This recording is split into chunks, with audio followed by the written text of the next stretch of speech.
Okay mga paps, musta pala? Ngayong araw pala, samahan nyo ako mag-overhaul ng radiator itong sasakyan na to, okay? So simulan na natin to mga paps. So mga paps, bago natin simulan to, panoorin nyo muna to.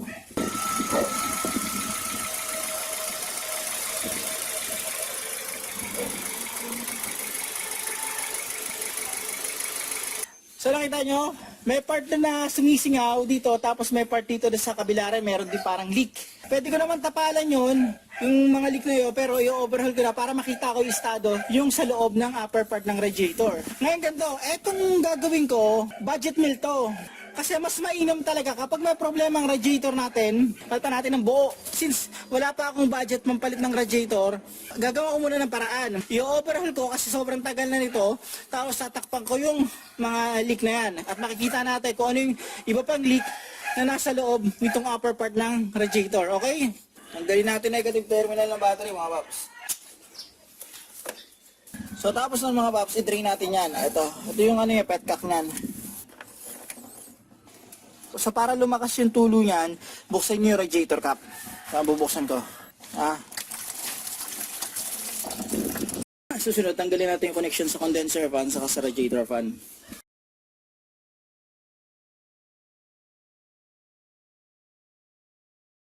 Tapos tanggalin natin yung harness dito. Yan. Yan. Kabila. Ito. Yan. Tanggalin natin yan. Tapos tanggalin natin ito. So mga paps, ito susunod. Tatanggalin natin to yung pinaka-support niya. Ito, 10mm yan, 10mm. Sa kabilang side, 10mm, 10mm rin. Tapos meron yan dito, 10mm, saka dito 10mm rin.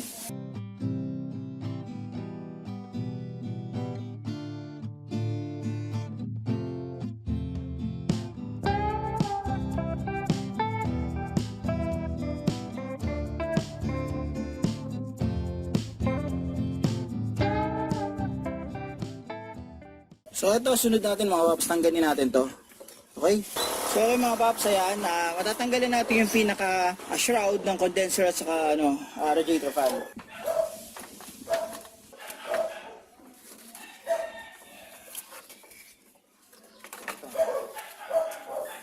siya mga paps. So ayan siya mga paps. Kita natin yung radiator natin. Kasi bago natin ito tanggalin muna natin yung sa oil cooler natin. Ito. Saka ito, yan. Tapos yung lower radiator hose. Ito, tanggalin natin yan. So okay mga paps, ayan. Tinanggal ko na yung sa oil cooler natin na hose, yan, yung dalawang yan. Tapos nung yung lower radiator, tanggal na rin. Okay, so ngayon, mahihila ko na itong radiator.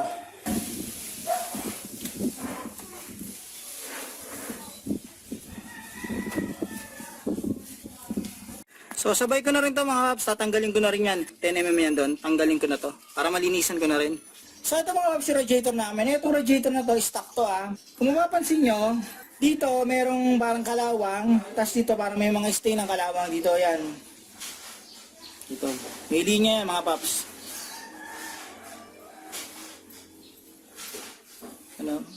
Visible yung linya niya. Hindi ko pa alam kung saan pa rito meron, pero i-check ko. Dapat talaga palitan na to Pero wala lang kasing budget, kaya gagawin ko na lang ng paraan. So, aanihin ko na mga paps. Tawag dito, lilinisin ko na, tapos titignan ko ibang leak.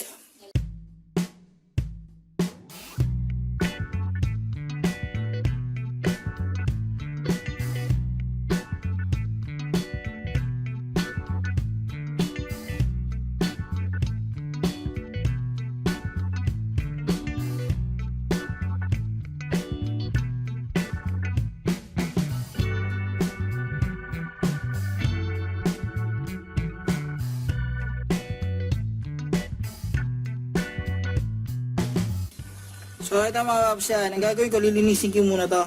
Yan yung loob nyan. Dito gagamit ako ng may sabon.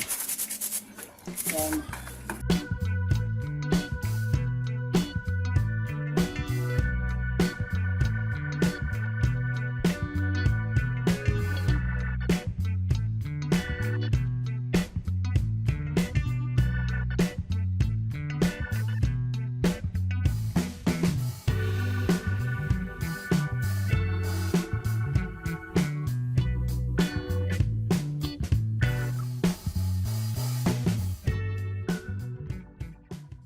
So ganito mga paps, ayan. Gagawin ko, lilinisin ko yung loob niyan. Pag lilinisin yung loob niyan, gagamit kayo ng dipstick. O kaya, ang gawin nyo, kung yung dipstick ay hindi kasya, gumamit kayo nito. Yung bakal na manipis lang. Alam niyo sa ano, yung bakal sa wiper blade ng sasakyan. Yan. So, gagawin ko, shoot ko lang yan dyan. Yan. Tapos, tubig. Tapos, gagawin ko.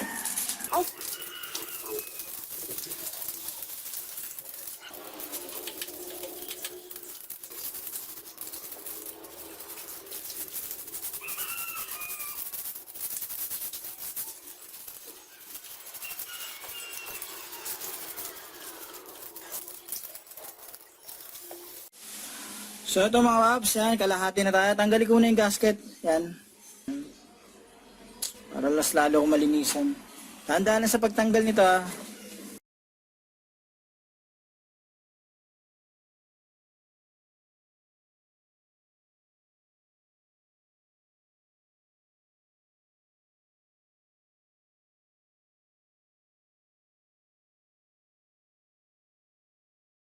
So ayan mga paps, pinapatuyo ko muna yung radiator dito sa labas. Okay?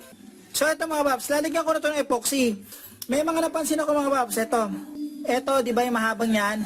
Meron pang isa dito, yan, mahaba yan. Pag sinilip mo yung sa loob, ayan, meron niyang guhit dito. At saka yun, no? Ayan. So gagawin ko, lalagyan ko na ng ano yan, steel epoxy. Ayan, ito gagamitin ko mga paps.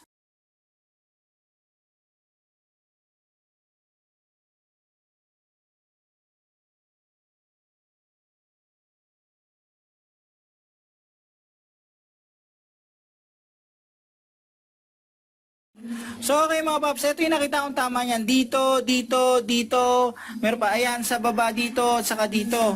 Yan, yan, sinilip ko yung mga yan. So ito, lagyan ko na to ng gasket. Maluwag na kasi itong gasket na to. So gagawin ko, lalagyan ko muna nito. Para sigurado.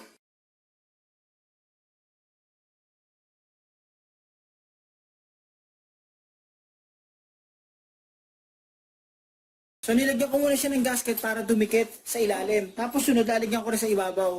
Para sigurado lang mga paps.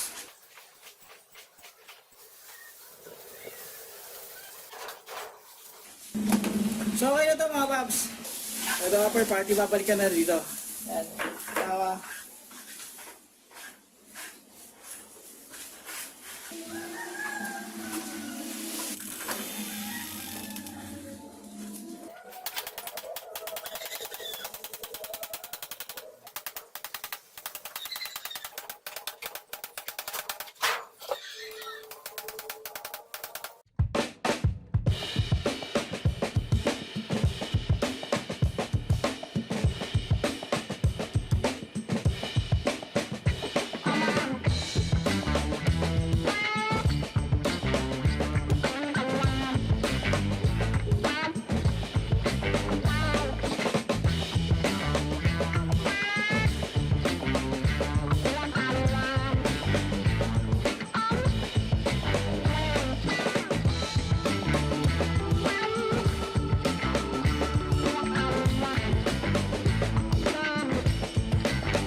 So ito mga paps, okay na to, ibabalik ko na to sa sasakyan. Ngayon, bago nyo ibalik, i-check nyo muna yung yung pagkakahigpit itong mga to.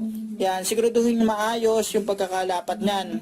Okay, yung hindi nakaangat. Sa likod rin, check nyo para sigurado. Okay, so ito yung mga tinakpan ko. Yan. Kita nyo naman yan. Ngayon, babalik ko na to doon mga paps.